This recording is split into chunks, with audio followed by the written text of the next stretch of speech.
तमाम हम्द अल्लाह के लिए कि जिसकी मद्दाह तक बोलने वाले की रसाई नहीं, जिसकी नेमतों को गिनने वाले गिन नहीं सकते, ना कोशिश करने वाले उसका हक अदा कर सकते हैं, ना बुलंद परवाज हिम्मतें उसे पा सकती हैं, ना अक्लो फहम की गहराइयां उसकी तह तक पहुंच सकती हैं।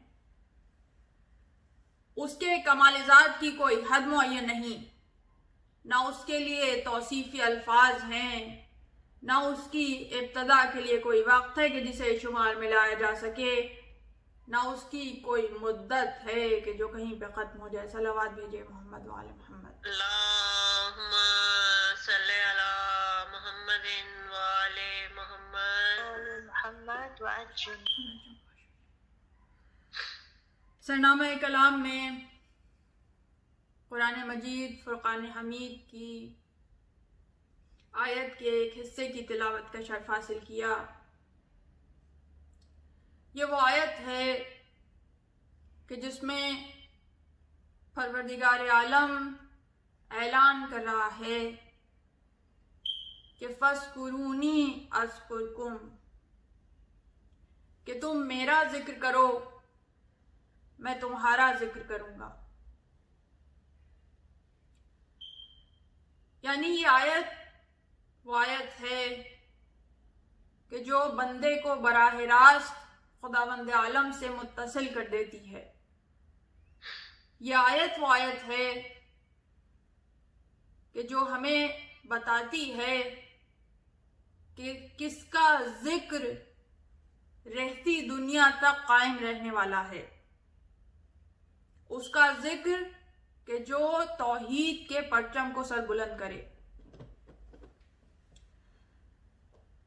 तो आज मुख्तलिफ पैराओं के जरिए से इस आयत पे रोशनी डाली जाएगी कि वो कौन से जिक्र हैं कि जिन्होंने खुदा के जिक्र को कायम किया, तौहीद के परचम को सरबुलंद किया, और उसके नतीजे में वो जिक्र रहती दुनिया तक, तुलुए सुबह क़यामत तक के लिए कायम हो गए।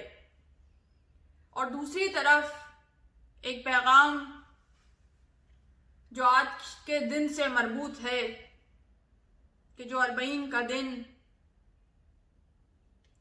आशूर के बाद जिस दिन का सबसे ज्यादा एहतमाम मासूमीन अलैहिमुस्सलाम की तरफ से किया गया, उस जिक्र को कायम रखने के लिए कि जो तौहीद के जिक्र को कायम रखने का सबब बना, वसीला बना, तो वो दिन आशूर के बाद अरबईन का दिन यानी आज का दिन। तो मुमकिन नहीं है कि इस दिन की साअतें, इस दिन के लम्हात, इनको हम ज़ाया कर दें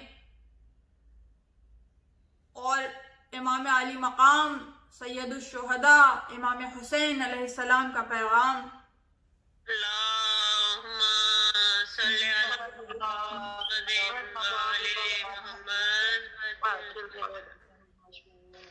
एक दूसरे तक मुंतकिल ना करें।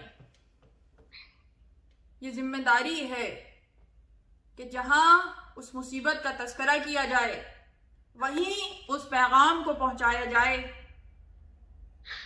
कि क्या वसीयत इमाम है, क्या पैगाम हमारे लिए छोड़ा गया, किस पैगाम को अपनी जिंदगी में नाफिज भी करना है और आने वाली नस्लों तक मुंतकिल भी करना है। तो ये दो सरनामे करार पाए आज की गुफ्तगू के, और कोशिश ये की जाएगी कि इस मुख्तसर से वक्त में कुछ नुकात ऐसे आपकी खिदमत में पेश कर दिए जाएं कि जो आपके काम आ सकें। तो देखिए, जो पैगाम करबला है, पैगाम हुसैन है,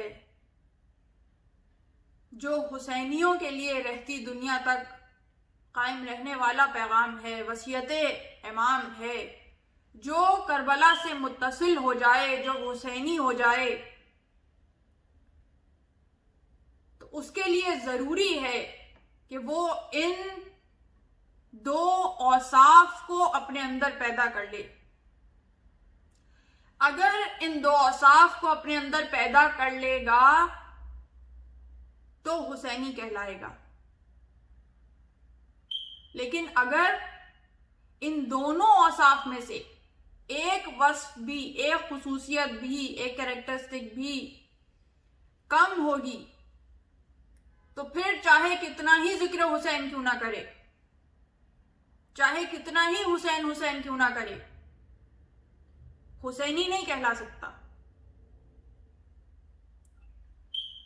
उसकी मिसालें तारीख में आपके सामने वो कूफी हैं कि जो कूफी अली अली भी करते रहे, हुसैन हुसैन भी करते रहे, मगर हुसैनी नहीं कहला सके। और दूसरी तरफ फी जमाना, आज के जमाने में हमें ऐसे मसाले के लोग मिलते हैं कि जो बज़ाहिर अहले बैत का नाम भी लेते हैं, हुसैन हुसैन भी करते हैं, मगर उसके बावजूद हुसैनी नहीं कहला सकते। तो फकत जबान से हुसैन का जिक्र करना काफी नहीं है। कुछ ऐसे औसाफ अपने अंदर पैदा करते हुए उस पैगाम की तरवीज अपने अमल से करना जरूरी है कि जिस पैगाम की तरवीज के लिए सैयदुल शुहदा ने अपना सर करबला के मैदान में कटा दिया। अगर उस पैगाम की तरवीज हम अपनी जिंदगी में कर रहे हैं तो गोया मकसद हुसैन को आगे बढ़ा रहे हैं, मकसद हुसैन को अपनी जिंदगी में शामिल कर रहे हैं, अपनी जिंदगी को फना की मंजिल से बका की तरफ लेकर जा रहे हैं। लेकिन अगर ऐसा नहीं है तो फिर ये इसी तरह है कि बस जबान से अल्फाज जारी हों मगर जिंदगी में सराहियत ना करें। तो वो पैगाम क्या है? दो चीजें ऐसी हैं कि जिसका फकत जबान से इजहार ना हो, अमल से इजहार हो, जिंदगी में शामिल हो। जो पैगाम हुसैन है, जो पैगाम करबला है, एक इस तरह से हक परस्त बन जाना कि उस हक को अपनी जिंदगी में इस तरह से शामिल करना कि जहां भी हक हो उसके लिए कयाम करना। ये जुर्रत, ये हौसला, ये जीदारी, ये बहादुरी अगर किसी के वजूद में है तो वो वजूद हुसैनी है। और अगर कोई हक के लिए कयाम नहीं कर सकता तो फिर वो बुज़दिल है, वो हुसैनी कहलाए जाने के लायक नहीं है। कि जो अपनी मसलहतों के पेश नजर हक को सामने देखे मगर उसके लिए कयाम ना कर सके। यही वजह है कि कूफी हुसैन का नाम लेते हैं मगर हुसैनी नहीं है। और जिन दूसरे लोगों के मुताल्लिक मैंने आपके सामने तस्करा किया कि तस्करा अहले बैत करते हैं, तस्करा हुसैन करते हैं, जिक्र हुसैन करते हैं मगर हुसैनी नहीं है, वो इसलिए कि जबान पे नाम हुसैन जारी करते हैं मगर जब हक के कयाम की बात आती है तो मसलहतों का शिकार हो जाते हैं। खुल के ये नहीं कह सकते कि हक किस तरफ है, खुल के हक के लिए कयाम नहीं कर सकते, खुल के ये नहीं कह सकते कि हक गसब करने वाला कौन है। और देखिए, जब आप हक गसब करने वाले के खिलाफ आवाज उठाते हैं, जब आप हक के लिए कयाम करते हैं तो दरअसल आप जालिम को बेनकाब कर रहे होते हैं। ये दोनों चीजें एक दूसरे के साथ मरबूत है। इसलिए कि देखिए, जुल्म का मुतजाद है अदल, और अदल क्या है कि हक को उसकी जगह पे पहुंचा देना, हकदार को उसका हक दे देना, यह अदल है। तो ऐसा मुमकिन नहीं है कि आप किसी लम्हे में अदल कायम करें, हक का कयाम करें और उसी लम्हे में जुल्म को बेनकाब ना कर रहे हों, मुमकिन नहीं है। ये दोनों चीजें एक जगह पे जमा नहीं हो सकती। जहां हक का कयाम होगा वहां जालिम बेनकाब होगा। और यहीं से वो दूसरा वस्फ जिसके मुताल्लिक मैंने आपके सामने बयान किया कि जरूरी है कि हुसैनी के अंदर वो वस्फ पाया जाए, तो वो है मजलूम की दादरसी करना, मजलूम का साथ देना। जैसी आपकी इस्तेदाद है, जैसी सलाहियत है, जो आपके बस में है, उस तरह से मजलूम का साथ देना। यानी अगर अमल से नहीं साथ दे सकते, मजबूरी है, मुक़य्यद हैं, सामने नहीं आ सकते, आगे बढ़ के दादरसी नहीं कर सकते, तो कम अज कम कलाम से करें, जबान से करें। वो नहीं कर सकते तो कम अज कम दिल में जो जालिम है उसे बुरा समझा जाए, मजलूम को मजलूम समझा जाए और उसका साथ दिया जाए। तो चाहे इमोशनल सपोर्ट दी जाए, चाहे मॉरल सपोर्ट दी जाए, चाहे अल्फाज के जरिए से मजलूम की दादरसी की जाए, चाहे तसल्ली और तशफ़ी के जरिए से की जाए, और बहुत ही बेहतरीन हो कि अगर उसके जख्मों पे मरहम रखा जाए। तो अब हो सकता है किसी के जहन में ये सवाल पैदा हो कि भाई फी ज़माना ऐसे कौन से मौके हैं, आज के इस दौर में कौन से मौके हैं जहां पे हम हक के लिए क़याम कर सकें, या जहां पे हम मजलूम की दादरसी कर सकें। अब तो ना जंग का मैदान है, ना बातिल कुव्वतें हक के मुकाबले में हैं। ये तो तभी होगा कि जब इमाम का ज़हूर होगा, उस वक्त ये मौके आएंगे, और जब मौके आएंगे तो हम इस पे अमल कर लेंगे। अभी तो हमें बस अपनी रोजमर्रा की जिंदगी गुजारनी है, वाजिबात को अदा करना है, और दुआ, इबादत, इनके जरिए से हुजूर क़ल्ब के साथ अल्लाह से रुजू करना है, और बस ये हमारा वजीफा होना चाहिए। लेकिन वाज़ेह तौर पर मैं ये पैगाम पहुंचा देना चाहती हूँ, और इन अय्याम अज़ा में भी और गुज़िश्ता अय्याम अज़ा में भी मेरी कोशिश हमेशा ये होती है कि ये पैगाम मुंतकिल होता रहे कि दरअसल मोमिन का वजीफ़ा क्या है। फ़कत मुसल्ला संभाल लेना मोमिन का वजीफ़ा नहीं है। इससे मुराद ये नहीं है कि इबादत अंजाम नहीं देनी चाहिए, नहीं, इबादत अंजाम दी जाए, तहज्जुद गुजार इंसान हो, दुआओं का दामन हाथ से ना छूटने पाए, तिलावत कुरान इस तरीक़े से करे कि उससे हिदायत हासिल करता रहे, उसके मफाहीम को समझे, तफक्कुर करे, तदब्बुर करे। जब ये सब करेगा तो हुसैनी कहलाएगा। ये तो प्री रिक्विजिट्स हैं, ये तो होने ही चाहिए, मगर ये काफी नहीं है, इससे आगे बढ़ के करने की जरूरत है, तब हुसैनी कहलाएंगे। ये काम तो दुश्मनाने इमाम हुसैन जो कत्ल पे आमादा है वो भी अंजाम दे रहे थे, जो ये ऐलान कर रहे थे कि जल्दी हुसैन को कत्ल करो, हमारी नमाज का अव्वल वक्त निकला जा रहा है। या वो शब्बेदारियां करने वाले, इतनी ज्यादा कसीर इबादत करने वाले जो खारजी हैं कि जिनकी इबादतें देख देख कर लोग सहमे जाते थे, वो लोग भी मौजूद हैं। कूफे में ऐसी अनगिनत तादाद लोगों की मौजूद है कि जो इबादत व अस्कार इन सब से इस तरह मुज़य्यन है कि माथे पे सजदों के निशान हैं,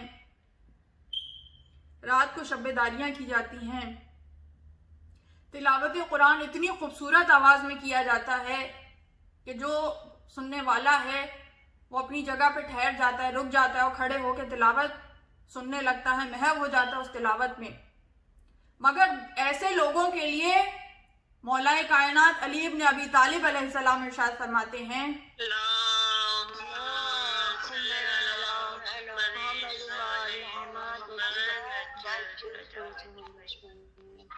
कि ये वो लोग हैं कि जिनका कुरान, जो कुरान वो तिलावत करते हैं, वो कुरान उनके मुंह के अंदर ही है, हलक से नीचे नहीं उतरा, दिल पे असरअंदाज होने वाला नहीं है, बल्कि अल्फाज को बस अपने मुंह में घुमाते जा रहे हैं। तो ये बातें ये बताती हैं कि मामला इससे गहरा है। इमाम कुछ ज्यादा चाहते हैं। ये चीजें तो हो ही, ये तो प्रीरिक्विजिट्स हैं, मोमिन की निशानियां हैं, मगर मोमिन का काम यहां पे तमाम नहीं हो जाता। मोमिन का काम तो यहां से शुरू होता है।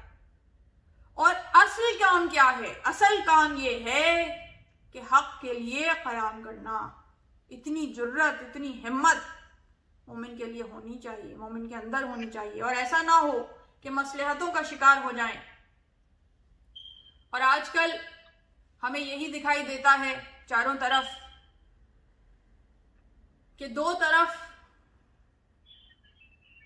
मजलूम हैं। एक वो हैं कि जो उमूमी तौर पे मोमिनीन की दुनिया में सूरत हाल है तो वो मजलूमियत का शिकार हैं। चारों तरफ शियों पे जुल्म बपा है। ऐसा नहीं है कि जुल्म खत्म हो गया, नहीं, हर मुल्क में, हर जगह पे शियत के ऊपर जाहिरी तौर पे या पोशीदा तौर पे जुल्म किया जा रहा है। और कुछ जगहों पे तो इतनी ज्यादा शिद्दत के साथ किया जा रहा है कि अगर उस पे कोई मोमिन खामोश रहे तो उससे ज्यादा कोई बेहिस नहीं हो सकता। मगर हम ये देखते हैं कि एक बड़ी तादाद मोमिनीन की ऐसी है कि जो इबादतों, अहकाम और दीन के मैसेजेस और इन चीजों में तो बड़ी चाबुकदस्ती से शामिल होती है, बहुत एक्टिव हैं इन सारी चीजों में। मगर जब मजलूम के मुताल्लिक बात करने की नौबत आती है, दुनिया में इतने बड़े बड़े वाकयात होते हैं, तो एक मैसेज भी इधर से उधर फॉरवर्ड नहीं किया जाता। कितने बड़े बड़े वाकयात हमारे सामने हुए, ईरान में, इराक में, कितने मजलूमों के ऊपर जुल्म के पहाड़ तोड़े गए। शाम के अंदर किस तरह निशाना बनाया गया शियों को, यहाँ तक के जो सहाबा हैं मौलाए कायनात के, उनको कब्रों से निकालकर उनकी तौहीन की गई। और यहाँ से समझ में आता है क्यों इस तरह पोशीदा तरीक़े से दफन किया जाता था, क्यों ये तरीक़ाकार रहा कि इमाम अली को भी इस तरह पोशीदा तरीक़े से दफन किया गया, बीबी फातिमातुज़ ज़हरा सलामुल्लाह अलैहा को भी इसी तरह पोशीदा तरीक़े से दफन किया गया। तो ये बातें बताती हैं कि किस कदर वहशी है जो दुश्मन अहले बैत है। मगर कहीं भी आप ऐसे लोगों की हिस्ट्री उठा के देखिए, किसी मौके पर भी कोई अल्फाज इनके मुंह से नहीं निकलते जो मजलूम की दादरसी करने वाले हों। दुनिया में कुछ भी होता रहे, यमन में इस कदर बुरी सूरत हाल है मोमिनीन की कि इंसानियत इंतहाई जिल्लत आमेज सतह पर, दर्दनाकी की सतह पर और इतना ज्यादा मजलूमियत की सतह पे है कि जिसका तसव्वुर नहीं किया जा सकता। एक बहरान की कैफियत है। मगर आप ये देखते हैं कि अक्सरियत मोमिनीन की ऐसी है जो इसके बारे में ना बात करती है, ना इसके बारे में आपस में मैसेजेस शेयर किए जाते हैं, ना इसके बारे में कोई आवाज उठाई जाती है। इस तरह का रवैया है जैसे ये वाकयात हो ही नहीं रहे। इन वाक़यात से कोई ताल्लुक़ ही नहीं है, उन मोमिनीन से कोई ताल्लुक़ ही नहीं है। हालांकि हम पे ये वाजिब है, वो मोमिन ही नहीं है कि जो सुबह और शाम इस अंदाज में करे कि उसे दुनिया में जो दीगर मोमिनीन हैं उनके हालात के मुताल्लिक वाक़फियत ना हो। इतनी बड़ी जिम्मेदारी है ये, इतनी बड़ी जिम्मेदारी है। मोमिन ही नहीं है यानी कैटेगरी से ही निकल गया। अब कुजा वो इबादतें, वो ढेर अमाल के लगाते चले जाइए, मगर जब उस कैटेगरी से ही बाहर निकल गए तो क्यों निकल गए बाहर? इसलिए निकल गए कि खुदगर्जी है इन अमाल में, दर्द दिल मौजूद नहीं है। दर्द दिल के वास्ते पैदा किया इंसान को, तो ये दर्द दिल जो है, इंसानियत जो है, इसके लिए पैदा किया गया है। फकत इबादत काफी नहीं है। इबादत तो इब्लीस भी बहुत अंजाम देता था, मगर ये दर्द दिल उसके अंदर नहीं था। तकब्बुर था, तकब्बुर था जिसने इब्लीस को इब्लीस से शैतान बना दिया। तो यहां तकब्बुर भी दिखाई देता है, मजलूम की दादरसी भी नहीं नजर आती है। और दूसरे तरफ जो माशरा है, आम माशरा, जिस सर्कल में मूव करते हैं, वहां पे भी एक बेहिसी है कि इर्द गिर्द लोगों से ज्यादती होते हुए देखते हैं, चाहे वो ज्यादती रवैयों के जरिए से हो, चाहे वो ज्यादती डिस्क्रिमिनेशन की फॉर्म में हो। स्टेटस की बेसिस पे डिस्क्रिमिनेशन कितना आम है, हमारी मजलिसों में आम है, हमारी महफिलों में आम है, रोजमर्रा की जिंदगी में आम है। कितने लोग इसके खिलाफ बात करते हैं या अपना रवैया इसके खिलाफ रखते हैं, या अपने रवैये से इस डिस्क्रिमिनेशन को खत्म करने की कोशिश करते हैं। उनके मिजाजों में बराबरी है नहीं, सामने मोमिनीन से ज्यादती होते हुए देखते हैं, उनकी तौहीन होते हुए देखते हैं, मगर आवाज बुलंद नहीं करते। क्यों? कहते हैं हमें क्या सरोकार, खुदगर्जी है, हम क्यों किसी के मामले में पड़ें, हमें क्या जरूरत है कि पराये झगड़े में टांग अड़ाएं। तो जब ये ख्याल जहन में आया कि ये पराया झगड़ा है, ये आदमी पराया है, ये मोमिन पराया है, वहीं से इस डिस्क्रिमिनेशन का नतीजा है कि आप मोमिन की फहरिस्त से ही बाहर हो गए। तो ये दो प्रीरिक्विजिट मिजाज में इस तरह से शामिल हो जाएं कि सोच के अंदर हो, फिक्र के अंदर हो, अल्फाज के अंदर हो, आमाल के अंदर हो, किरदार के अंदर हो। मजलूम की दादरसी, हक के लिए कयाम करने की जुर्रत। सबसे अहम पैगाम जो इमाम आली मकाम ने दिया कि जुर्रत हक का इजहार, जालिम के सामने जुर्रत हक का इजहार जो कर सके वो दरअसल मोमिन है। और यही करके दिखाया इमाम ने, इसी के लिए सर कटा दिया। उनके लिए बहुत आसान था, तमाम सहूलतें थी, हर तरह की दौलत थी, हर तरह की आसाइश थी, हर तरह का दुनियावी मनसब था, अगर फकत जबान को खामोश कर देते, हक का इजहार ना करते। मगर वो हुसैन नहीं हो सकता कि जो जालिम के चेहरे से नकाब नोच के ना फेंक दे, जो अपनी जबान से हक का इजहार ना करे, जो जालिम के खिलाफ डट ना जाए। और वो हुसैन ही नहीं हो सकता कि जो हुसैन की पैरवी ना करे, हुसैन के अमल की तकलीद करते हुए अपनी जिंदगी ना गुजारे। हर आन, हर लहजा, हर लम्हा हक की तरवीज करता चला जाए, जालिम को बेनकाब करता चला जाए, और जुर्रते बयान रखे कि अपने जाती मकासद के लिए नहीं, बल्कि अगर जाती मकासद जात को नुकसान भी पहुंच रहा हो तो भी जहां हक को बयान करना है तो इतनी जुर्रत हो, जुर्रत इजहार हो कि अगर खुद को नुकसान पहुंच भी रहा है तो पहुंचता रहे। जो हक बात है वो बयान करेंगे, जालिम को बेनकाब करेंगे, मजलूम की दादरसी करेंगे। अब हर एक खुद को इस क्राइटेरिया पे रख के खुद अपने आप को जज कर सकता है। दूसरों को जज करने की जरूरत नहीं है, खुद को जज करें, अपना एहतसाब करें। कितने करीब हैं आप हुसैन से? जो हुसैनी हुसैन से करीब हो जाए, उसकी जिंदगी की मेहनतें स्वारत हो गई, जिंदगी का मकसद हासिल हो गया, खिलकत का मकसद हासिल हो गया, और ये जिंदगी उस जिंदगी से मरबूत हो गई कि उनका जिक्र कायम करते हुए, इस तरह से जिक्र के फकत जबान से नहीं है, अमल से है।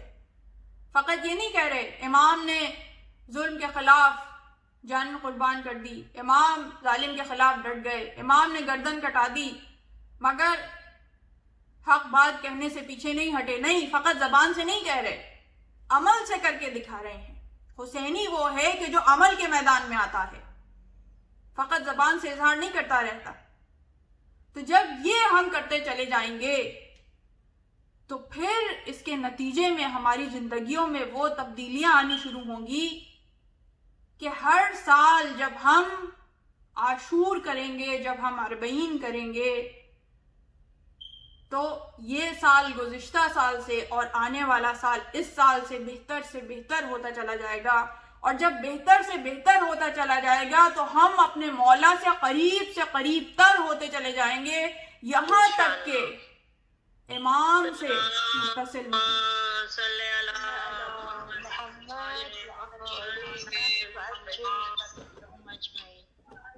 यही तो अरमान है ना हमारा कि इमाम से मुत्तसिल हो जाएं, इमाम से मजबूत हो जाएं।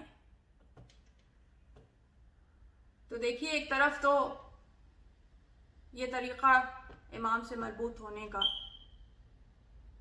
दूसरी तरफ वो तरीका कि जो सरनामा कलाम की आयत में बयान किया गया, और दोनों मजबूत हैं साथ। ये नहीं हो सकता कि एक पे अमल करें दूसरे पे ना करें, नहीं, दोनों पे अमल जरूरी है। वो क्या है? फस्कुरूनी अज़कुरकुम, तुम मेरा जिक्र करो, मैं तुम्हारा जिक्र करूंगा।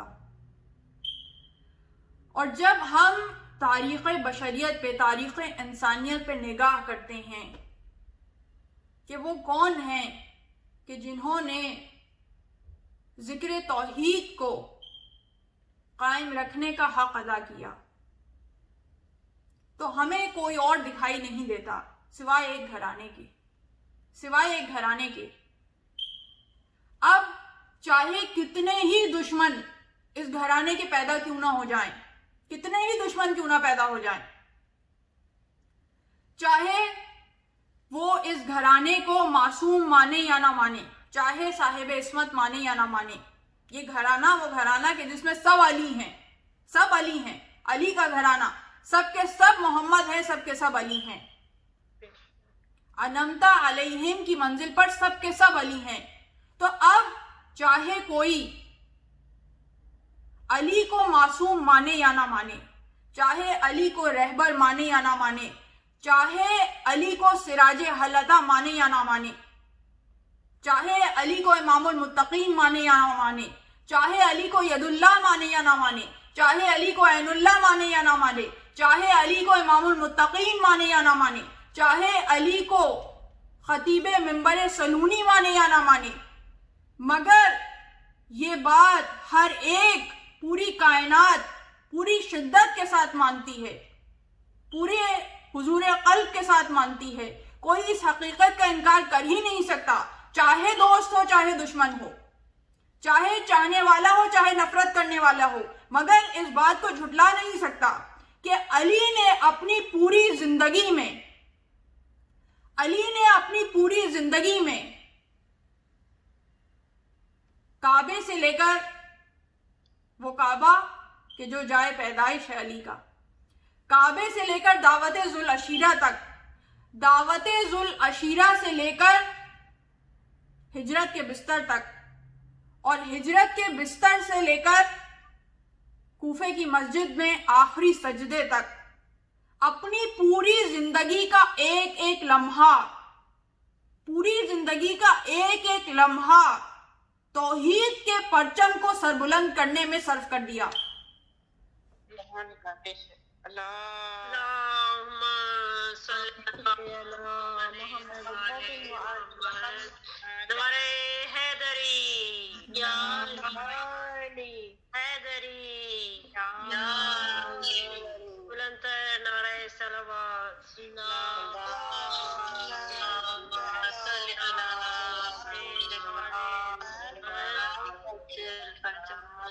अपनी जिंदगी का एक एक लम्हा तौहीद के परचम को सरबुलंद करने में सर्फ कर दिया।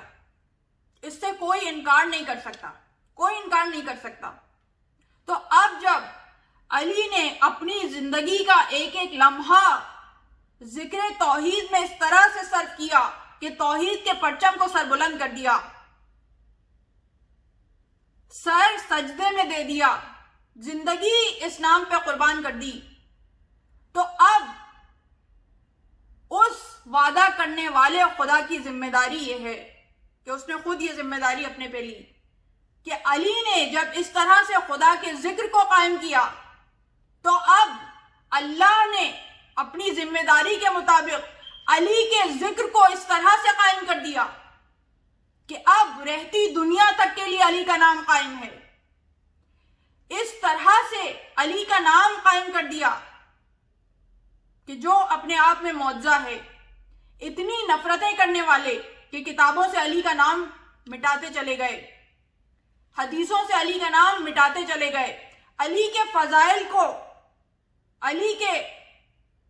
फजाइल को उठा उठा के दूसरों के नाम से मंसूब करते चले गए। मगर उसके बावजूद ऐसा मौजज़ा हमें दिखाई देता है कि 70 बरस तक मिंबरों से अली पे लानतें भिजवाई जाती रहीं। मिंबरों से हर खुतबे में अली पे लानतें नाउजुबिल्लाह भिजवाई जाती रहीं। मगर तारीख की अंधी कोर निगाहों ने देखा कि ये खुतबे देने वाले अपनी अपनी कब्रों में चले गए, हदीसें लिखने वाले मर गए, तारीखदान का कलम टूट गया, बादशाहों के दरबार ताराज हो गए, बनी उमैया अपनी कब्रों के जहन्नुम में चले गए, बादशाह वासिले जहन्नुम हो गए, उनका नाम लेने वाले कोई बाकी नहीं रहे, स्टेट्स खत्म हो गई, हुकूमतें खत्म हो गई, पाये तख्त टूट गए। मगर अली का जिक्र कल भी था, अली का जिक्र आज भी है, अली का जिक्र कयामत तक रहेगा।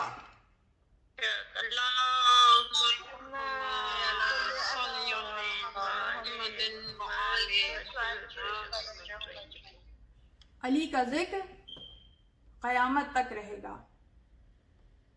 और कोई अगर अली की जिंदगी को देखे तो देखने के बाद और उस आखिरी सजदे को देखने के बाद कि जिसमें जब ज़र्ब लगी तो अली ने ये नारा बुलंद किया, फुज़्तु बिरब्बिल काबा, रब्बे काबा की कसम में कामयाब हो गया। किस चीज में कामयाब हो गया? जिक्रे खुदा को नाफिज करने में कामयाब हो गया। तो जब फुज़्तु रब्बिल काबा का ये फुज़्तु बिरब्बिल काबा का जब ये नारा हम सुनते हैं तो हर देखने वाली आंख, हर पढ़ने वाली आंख, हर मोमिन का कल्ब ये गवाही देता है कि इससे ज्यादा मेराज किसी इंसान को अता हो ही नहीं सकती कि जिसने अपनी जिंदगी में इस तरह से तौहीद को नाफिज किया हो, इस तरह से तौहीद का परचम सरबुलंद किया हो, इस तरह से अपनी जान तौहीद के जिक्र पे कुर्बान कर दी हो।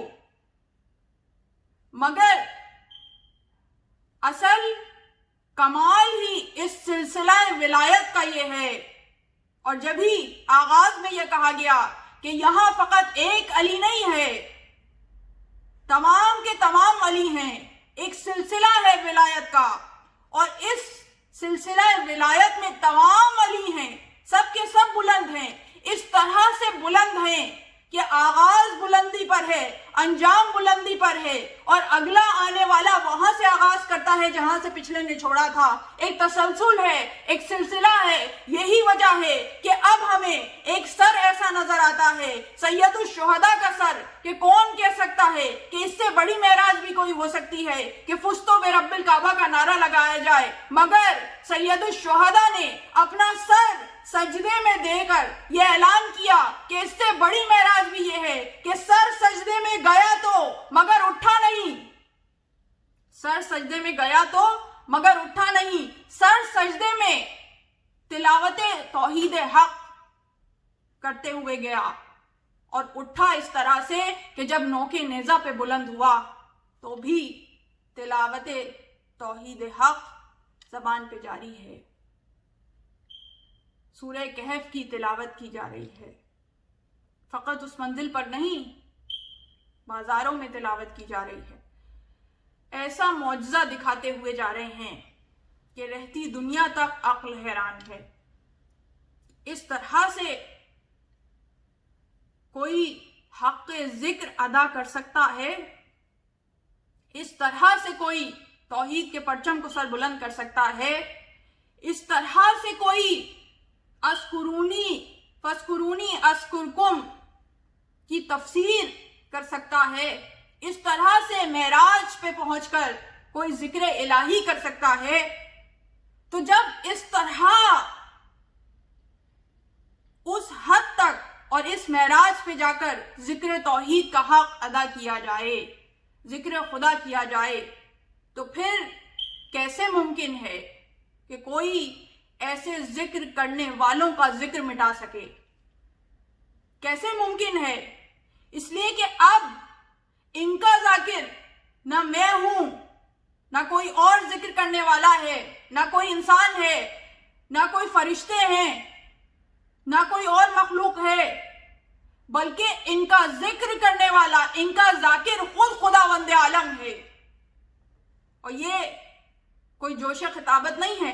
कुरान की आयत के मुताबिक अब अल्लाह की जिम्मेदारी है, इसलिए कि अल्लाह ने वादा किया और अल्लाह वादों को पूरा करने वाला है, उससे ज्यादा कौन वादे को पूरा करने वाला होगा। तो अब इनका जाकिर खुद खुदा है। जिसका जाकिर खुद खुदा हो और इस तरह से जब जिक्र हक अदा हो तो फिर किस तरह से खुदावंद आलम हक जिक्र को अदा करेगा।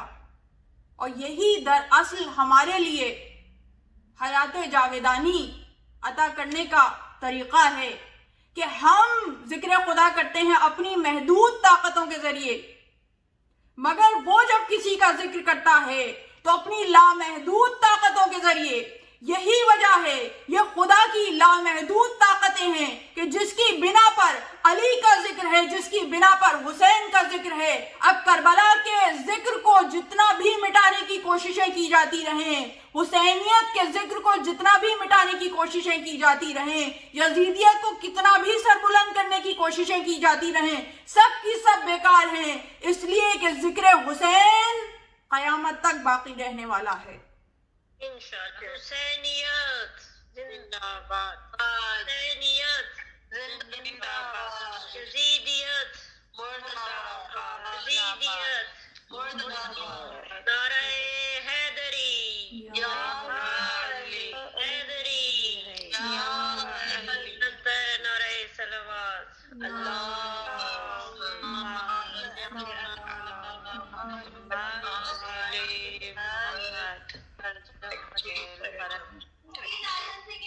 तो ये है जिक्र तौहीद का हक अदा करने वाला घराना। ये वो घराना है कि जहां एक उस जिक्र को अपनी मेराज तक अता करता है और अदा करने के बाद उस तौहीद के परचम को दूसरे के हवाले कर देता है और फिर वो उस जिक्र को इस तरह से करता है कि दुनिया की अक्लें दंग रह जाती हैं। और यहाँ पे ये सिलसिला तमाम नहीं होता, उसके बाद हमें ये दिखाई देता है कि जब ये सर नोके नेजा पे बुलंद हो गया तो दूसरी तरफ एक सिलसिला इमामत है कि जो चल रहा है। सैयद सज्जाद हैं कि जिन्होंने इस जिक्र के परचम को सरबुलंद किया, और दूसरी तरफ सानिया ज़हरा हैं कि जिन्होंने अपना पर्दा देकर भी, तमाम सऊबतें सहकर भी, तमाम मसाइब व आलाम बर्दाश्त करके भी जिक्र तौहीद के परचम को सरनगू नहीं होने दिया।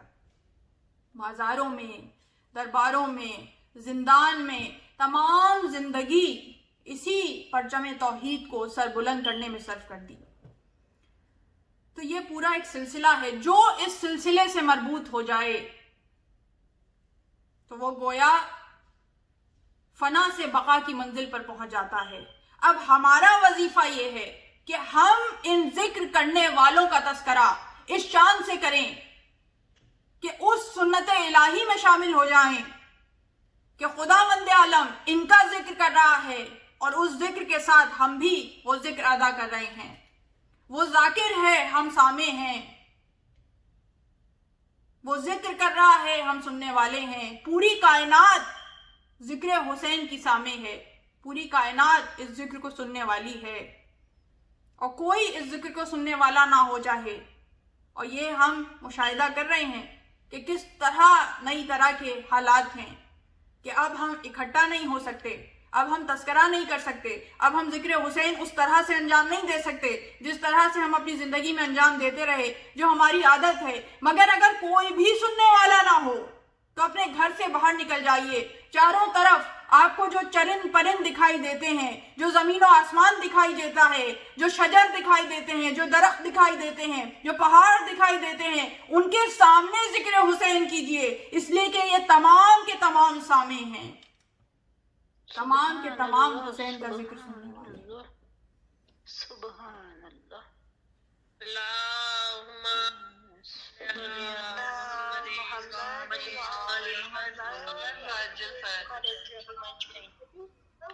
और आज हम ये देखते हैं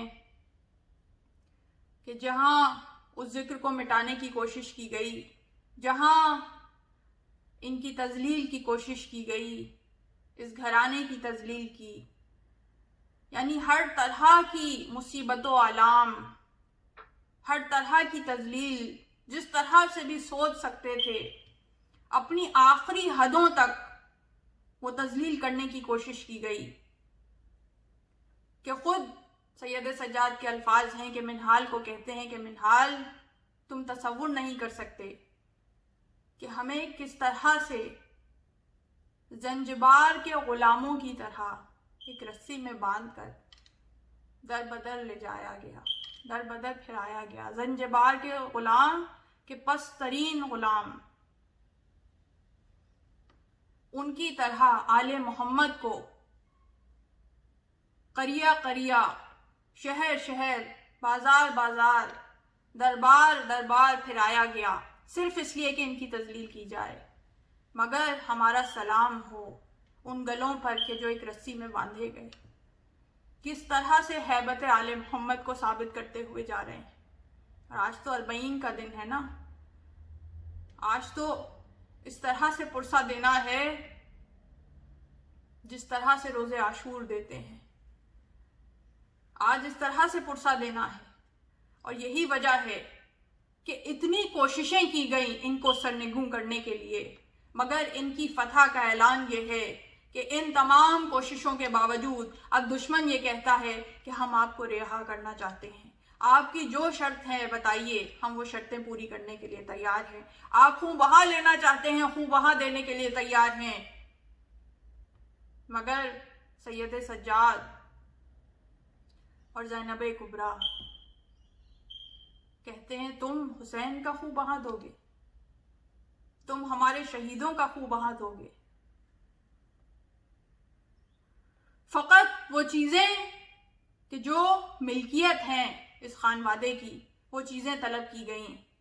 शुहदा के सर आए, लूटा हुआ सामान आया, 10 रोज तक मजलिस बपा की गई। वो घर के जो लिया गया ताकि मजलिसें बपा की जाए, गिरिया और मातम की मजलिसें मुनक्किद हों। 10 रोज तक जब गिरिया और मातम हो चुका तो अब सफ़र इख्तियार किया गया और सफ़र इख्तियार करके करबला की तरफ रवाना हुए। करबला की तरफ रवाना हुए। अब वो काफिला इस तरह से रवाना हुआ है कि वो काफिला कि जो 63 महमिलों में आया था, 63 महमिलों में आया था, अब कुल 3 महमिलें हैं, 3 महमिलें हैं। कहाँ चले गए इस काफिले के लोग? कहाँ चले गए इस काफिले के मर्द?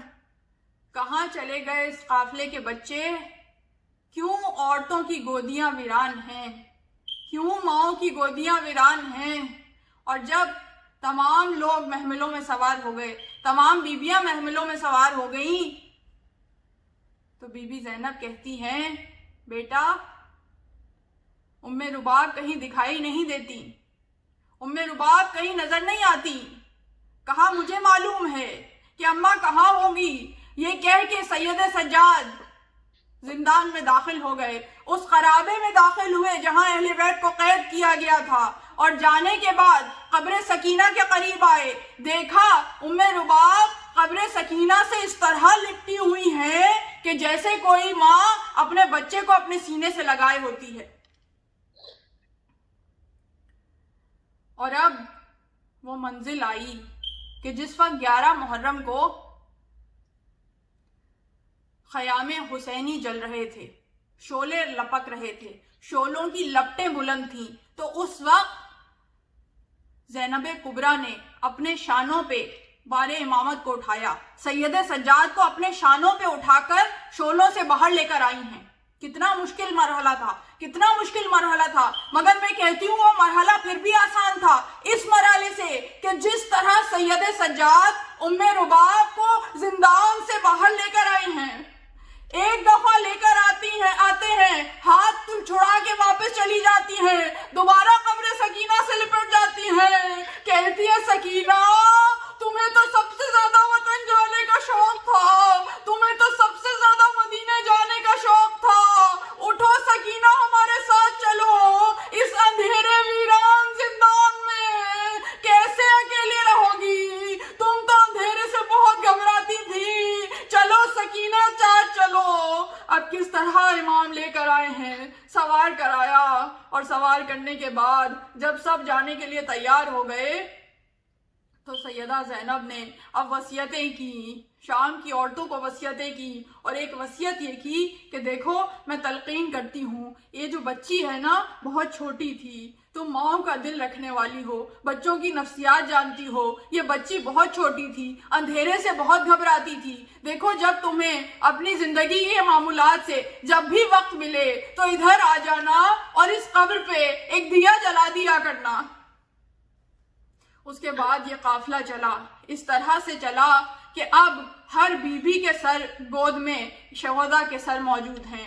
यहाँ तक कि ज़ैनब कुबरा की गोद में सैयद शुहदा का सर है, उम्मे कुलसूम की गोद में हजरत अब्बास का सर है, यहाँ तक कि बीबी फिजा की गोद में भी ओनो मोहम्मद के सर हैं। लेकिन उम्मे रुबाब वो हैं कि जिनकी गोद में एक मस्क शुदा सर है जिसे चादर से छुपाया हुआ है। अरे कहती जाती है अरे गर्मी बहुत है, धूप की शिद्दत बहुत है, तमाज़त बहुत है, अरे मैं अपने अली असगर के सर को धूप से बचा लूं। इस तरह से ये काफिला करबला की तरफ रवाना हुआ, करबला के करीब पहुंचना चाहता है, करबला के करीब होता जाता है, मंजिलों पे मंजिलें तय हो रही हैं। एक तरफ ये काफिला है, दूसरी तरफ वो ज़ाहिर करबला कि जो पहला ज़ाहिर करबला है, कि जो सहाबी रसूल है, वो सहाबी रसूल है कि जिसने चेहरा हुसैन की ज़ियारत की है, जिसने अपनी जिंदगी में यह देखा है कि रसूल किस तरह अपने जिगर से लगा कर रखते हैं हुसैन को। वो सहाबी रसूल है, मोहब्बत करने वाला सहाबी, आंखों से दिखाई नहीं देता, नाबीना है। जाबिर बिन अब्दुल्ला अंसारी नाबीना है। आने के बाद चारों तरफ कब्रें हैं, मालूम नहीं है कौन सी कब्र है, इसीलिए आवाज दी जाबिर बिन अब्दुल्ला अंसारी ने, अस्सलामु अलैका या अबा अब्दुल्लाह, अस्सलामु अलैका या इब्ना रसूल अल्लाह। इधर से जाबिर ने आवाज दी, उधर से कब्र से जवाब सलाम आया, अलैकुस्सलाम या जाबिर इब्ने अब्दुल्लाह। जिधर से आवाज आई, गुलाम से कहा मुझे उसी तरफ ले चलो। कब्र पर आए, ये पहला ज़ाहिर करबला है, ये पहला ज़ाहिर कब्र हुसैन है। आने के बाद गिरिया शुरू किया, अंधी आंखों से इतने आंसू बराए, इतने आंसू बरसे हैं, इतना गिरिया किया कि गिरिया करते करते गश कर गए। कितनी देर गशी के हालत में रहे। जब गुलाम होश में लाया, गिरिया करते जाते हैं, सवाल करते जाते हैं, अरे कोई मुझे ये हाल बताए, कैसे मेरे हुसैन को शहीद कर दिया। इतने में कब्र से आवाज आई, जाबिर एक तरफ हो जाओ, बहन की सवारी आ रही है। जाबिर एक तरफ हो जाओ, बहन भाई से मिलने आ रही है। जाबिर एक तरफ हो गए। गुलाम कहता है कि हमने देखा कि एक महमिल आई और उस महमिल से एक बीबी ने खुद को कब्र हुसैन में गिरा दिया, और कब्र हुसैन में गिराने के बाद अब ज़ैनब ने बहन शुरू की है, भाई तुम्हारी ज़ैनब करबला लौट आई, शाम का दरबार सर कर आई, तमाम इम्तिहानों को सर कर आई, अब लौट के आई है, मगर शर्मिंदा है। तुम्हारी